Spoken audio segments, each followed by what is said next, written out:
Good morning ಎಲ್ಲರಿಗೂ. ನನಗಿಂತ ಬೇಗ ಎದ್ದಿದ್ದೀರಾ? ಮತ್ತೆ ಏನು ಸಮಾಚಾರ? ನಮ್ಮಮ್ಮ ತಮ್ಮ ತಮ್ಮ ಕೆಲಸವನ್ನು ಅವರವರೇ ಮಾಡಬೇಕಂತ ಹೇಳಿಕೊಟ್ಟಿದ್ದಾರೆ. ನಾನು ತುಂಬ ಚಂದ ಅಲ್ವಾ? ಎಲ್ಲರ ದೃಷ್ಟಿ ಬೀಳ್ತಾನೆ ಇರ್ತದೆ. ಅದಕ್ಕೆ ನೋಡಿ ಪಿಂಪಲ್ ಆಗಿದೆ. ದೇವರು ನನಗೆ ಇಷ್ಟೊಂದು ಹ್ಯಾಂಡ್ಸಮ್ ಮಾಡಿ ಎಷ್ಟು ಕಷ್ಟ ಆಯಿತು ನೋಡಿ. ನನಗೇನು ಟೆನ್ಷನ್ ಇಲ್ಲ. ಹೇಗೆ ನನ್ನ ಅಮ್ಮಂದು ಸ್ಕಿನ್ ಕೇರ್ ಉಂಟಲ್ಲ, ಅದನ್ನು ಹಾಕುದು ನಾನು. ಇದು ಲೇಡೀಸಿದು ಹಾಕ್ತಿದ್ದೇನೆ ಅಂತ ಎನಿಸ್ಬೇಡಿ, ಗಂಡಸರಿಗೂ ಕೂಡ ಆಗ್ತದೆ. ನಾವೆಲ್ಲ ಚಂದ ಮೇಂಟೈನ್ ಇರಬೇಕಾದ್ರೆ ಇದನ್ನೆಲ್ಲ ಹಾಕಲೇಬೇಕಲ್ಲ. ಇವಾಗ ಅಮ್ಮನಿಗೆ ಈ ವಿಡಿಯೋ ತೋರಿಸಿ ಪ್ರಮೋಷನ್ ಮಾಡಿದ್ದೀನಿ ಅಂತ ಸ್ವಲ್ಪ ಹಣವನ್ನು ತಗೊಳ್ಳೋಣ. ನೋಡಿ ಮಾಡಿದ್ರೆ ಎಷ್ಟು ಚಂದ ಕಾಣ್ತಿದ್ದೀನಿ. ಈಗ ಮಾಯ್ಶ್ಚರೈಸರ್ ಹಾಗೂ ಡೇ ಕ್ರೀಮ್ ಹಾಕಿದರೆ ಇವತ್ತಿನ ನನ್ನದು ಸ್ಕಿನ್ ಕೇರ್ ಮುಗಿಯುತ್ತದೆ. ನನ್ನನ್ನೇ ನೋಡಿದು ಬಿಟ್ಟು ನೀವು ಕೂಡ ಸ್ವಲ್ಪ ಹೋಗಿ ಸ್ಕಿನ್ ಕೇರ್ ಮಾಡಿ. ಇವರೆಲ್ಲ ನನ್ನಕ್ಕಿಂತ ದೊಡ್ಡವರಂತೆ. ಇವರೆಲ್ಲ ಜವಾಬ್ದಾರಿ ನಾನು ತಗೊಳ್ಬೇಕು. ಹೇಳಿ, ಎದ್ದೇಳಿ.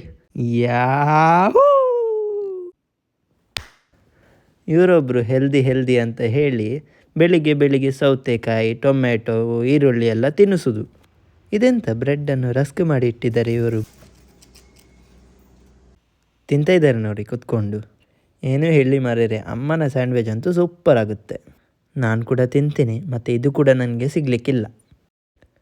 ನಮ್ಮ ಪಜ್ಜುಬಾಯಿ ಇವಾಗ ಪ್ಲೇಟ್ ಬಿಟ್ಟು ಬಾಣಲಿಯಲ್ಲಿ ಊಟ ಮಾಡಲಿಕ್ಕೆ ಶುರು ಮಾಡಿದ್ದಾನೆ. ನಿಮ್ಮ ಬಚ್ಚಲ್ ಕೋಣೆಯ ಅಂಡೆಯನ್ನು ಜಾಗ್ರತೆಯಾಗಿ ಇಡಿ, ನೆಕ್ಸ್ಟ್ ಅದು ಕೂಡ ಕಾಣೆ ಆಗ್ಬಹುದು. ನಮ್ಮ ಮುಡಿಪಲ್ಲಿ ಮೊನ್ನೆ ಕಾಡು ಕೋಣ ಬಂದಿತ್ತಂತೆ. ಅರೆ, ಅಮ್ಮನಿಗೆ ಹೇಳಿದ್ದಲ್ಲ ಮಾರೇರೆ. ಆ ಸ್ಟೋರಿ ಇವಾಗ ಯಾಕೆ ನೆನಪಾಯ್ತು ಗೊತ್ತಿಲ್ಲ. ನಮ್ಮ ಅಮ್ಮ ಪಾಪ ದನ ಅವರು.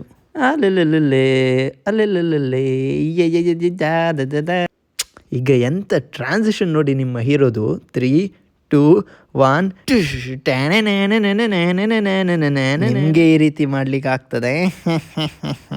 ನನ್ನ ಇಂಟರ್ನ್ಯಾಷನಲ್ ಅತ್ತೆ ಇದ್ದಾರಲ್ಲ, ಅವರೊಂದು ಸಿಂಪಲ್ ಕ್ವಶನ್ ಆನ್ಸರ್ ಅಲ್ಲಿ ವಿನ್ ಆದ್ರಂತೆ. ಆ ವಿನ್ ಆದದಕ್ಕೆ ಇವರು ತಂದೂರ್ ಎಕ್ಸ್ಪ್ರೆಸ್ ಅವರು ತಾಲಿ ಕೊಟ್ರಂತೆ. ಆ ತಾಲಿಯನ್ನು ತಿನ್ಲಿಕ್ಕೆ ನಾವು ಬಂದಿದ್ದೀವಿ. ಪುಕ್ಸಟೆ ಸಿಗುವಾಗ ಬಿಡುದ್ಯಾಕೆ ಅಲ್ವಾ?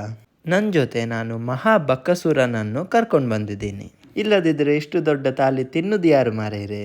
ತಾಲಿ ಅಂತೂ ಓಕೆ ಪರವಾಗಿಲ್ಲ, ಹೊಟ್ಟೆ ಗಟ್ಟಿ ಆಯ್ತು. ಈಗ ನಾವು ಮನೆಗೆ ಹೋಗೋಣ. ಮನೆಗೆ ಹೋಗಿ ಐಸ್ ಕ್ರೀಮ್ ತಿನ್ನೋಣ. ಚಾಕ್ಲೇಟ್ ಐಸ್ ಕ್ರೀಮ್ ಹಮ್ ತೋ ಖಾಯೆಂಗೆ. ಇದು ಪರ್ಷಿಯನ್ ಶಾಹಿ ನಟ್ಸ್ ಅಂತೆ. ಒಂದು ಕಪ್ ತಿನ್ನೋಣ ಬನ್ನಿ. ಕರ್ಮ ಅಮ್ಮ. ಈ ಮಿಡಲ್ ಕ್ಲಾಸ್ ಜನ ಇದ್ದಾರಲ್ಲ, ಮಿಡಲ್ ಕ್ಲಾಸೇ ಇರ್ತಾರೆ, ಉದ್ಧಾರನೇ ಆಗುದಿಲ್ಲ. ಅಮ್ಮ ಐಸ್ ಕ್ರೀಮ್ ಎಲ್ಲಿ? ಐಸ್ ಕ್ರೀಮ್ ಒಳ್ಳೆ ಇತ್ತು, ನಾಳೆ ಸಿಗ್ತೀನಿ. ಬಾಯ್.